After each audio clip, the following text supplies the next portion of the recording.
최고세율 60%, 세계 1위의 상속세, 26년째 그대로인 과세 기준. 이 살인적인 상속세가 당신의 일자리를 앗아가고 기업을 해외로 팔아넘기며 심지어 대한민국의 미래까지 집어삼키고 있다는 사실 알고 계셨습니까? 부자들만의 문제라고요? 천만에요. 이 상속세 폭탄은 곧 당신의 삶을 파괴할 것입니다. 지금부터 그 충격적인 진실을 공개합니다. 여러분, 믿기 힘드시겠지만 대한민국은 상속세 최고세율 60%로 전 세계 1위라는 불명예를 안고 있습니다. 일본, 미국, 독일, 그 어떤 선진국과 비교해도 압도적인 수치입니다. 마치 기업을 일구고 부를 축적하는 것이 죄인 양 국가가 그 노력의 결실을 가혹하게 뜯어가는 형국이죠. 더 기가 막힌 사실은 상속세 과세 표준이 26년 넘게 단 한 번도 바뀌지 않았다는 겁니다. 20년 전 짜장면 한 그릇 값과 지금의 짜장면 값을 비교해보세요. 물가는 하늘 높은 줄 모르고 치솟았는데 5억 원이라는 상속세 면제 기준은 마치 박제된 시간처럼 멈춰 있습니다.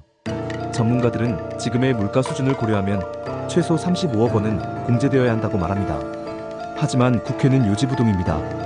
배우자 공제 5억 원을 10억 원으로 확대한다고는 하지만 턱없이 부족합니다.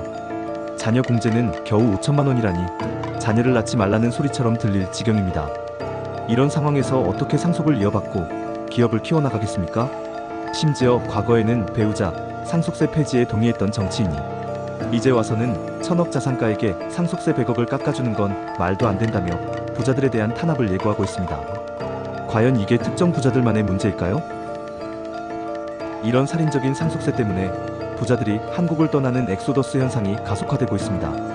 2023년에 100만 달러 이상 자산가 800명이 대한민국을 떠났고 2024년에는 1200명, 그리고 올해는 무려 1600명 이상이 한국을 등질 것이라고 예상됩니다. 인구 대비 부자 탈출 순위는 세계 2위라는 참담한 기록입니다. 미국은 법정 상속세율이 40%지만 실질적으로 250억 원까지는 상속세를 면제해줍니다. 한국과는 비교조차 할 수 없는 수준이죠. 부자들이 해외로 빠져나가는 건 단순히 돈을 들고 나가는 것을 넘어섭니다. 기업 경영권 상실, 그리고 외국 자본의 침투. 더 큰 문제는 기업 경영권 상실입니다. 넥슨 김정주 회장의 사례를 기억하시나요? 6조 원이라는 어마어마한 상속세 때문에 무려 지분 29.29%를 정부에 헌납해야 했습니다. 현금이 없어 기업 지분을 떼어주는 상황. 이게 과연 정상적인 나라의 모습입니까? 유니더스, 3세, 요진건설, 라겐, 농우바이오, 까사미아, 유형산업, 우리로, 광통신, 에이블 CNC 이 기업들의 공통점은 상속세 부담 때문에 경영권을 사모펀드에 매각했다는 것입니다. 그리고 그 사모펀드의 상당수가 중국계 자본이라는 충격적인 사실. 우리의 소중한 기업들이 상속세라는 명목하에 외국, 특히 중국 자본의 손아귀로 넘어가고 있습니다. 이대로 가다간 대한민국 기업들이 모두 중국의 하청 기업으로 전락할지도 모릅니다. 일자리 감소와 청년들의 눈물. 부자들이 한국을 떠나면 우리에게 어떤 일이 일어날까요? 가장 먼저 일자리가 줄어듭니다. 돈 있는 사람들이 새로운 사업을 시작하고 식당을 열고 중소기업을 세우면서 새로운 일자리를 만듭니다. 하지만 이들이 떠나면 그 기회가 사라집니다. 여기에 기름을 붓는 것은 외국 자본의 유입입니다. 중국 자본이 한국 기업의 경영권을 장악하면 과연 한국인 청년들을 고용할까요? 아니요. 중국 유학생들을 우선적으로 채용할 가능성이 높습니다. 그렇지 않아도 심각한 청년 취업난이 더욱 악화될 것은 불보듯 뻔한 일입니다. 상속세는 저출산 문제에도 영향을 미칩니다. 돈 있는 사람들이 안정적인 경제력을 바탕으로 결혼하고 아이를 낳는 경향이 강합니다.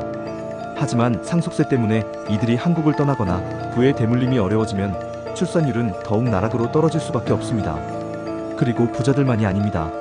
실력 있는 대한민국의 인재들도 상속세 때문에, 그리고 미래에 대한 불안감 때문에 한국을 떠나고 있습니다. 대학생 절반 이상이 이민을 고민하는 현실은 우리의 뼈아픈 자화상입니다. 우리는 가장 중요한 자산인 사람을 잃어가고 있습니다. 이런 상황에서 정부는 인구 감소 문제에 대한 해법으로 이민자 수용 정책을 확대하고 있습니다. 외국인들은 한국을 살기 좋은 나라로 인식하며 물밀듯이 들어오는데 정작 대한민국 청년들은 한국을 떠나려 한다는 아이러니한 현실. 대체 누가 한국을 위한 정책을 펼치고 있는 걸까요? 상속세를 피하는 방법도 있습니다. 미국 유학 시 연 1억 5천만 원까지 송금이 가능하고 사모펀드를 이용한 편법 증여도 이루어지고 있습니다. 하지만 이런 편법적인 방법이 아니라 근본적인 해결책이 필요합니다. 강력하게 주장합니다. 상속세를 낮추는 것을 넘어 없애야 한다고 말입니다. 상속세가 사라지면 정부의 재정 지출도 줄어들고 기업은 투자를 확대하며 새로운 일자리를 창출할 것입니다. 젊은이들은 미래에 대한 희망을 품고 결혼과 출산을 주저하지 않을 것입니다. 슈퍼리치들의 80%가 상속세 문제만 해결되면 다시 한국으로 돌아올 의향이 있다는 사실은 무엇을 의미할까요? 상속세를 제외하면 한국은 살기 좋은 나라이기 때문입니다. 이 상속세는 단순한 세금이 아니라 우리 사회를 병들게 하고 기업을 무너뜨리며 미래 세대의 희망을 앗아가는 침묵의 살인자입니다. 여러분은 이 문제에 대해 어떻게 생각하십니까? 우리의 미래를 위해 지금 당장 상속세 문제에 대한 논의를 시작해야 할 때입니다.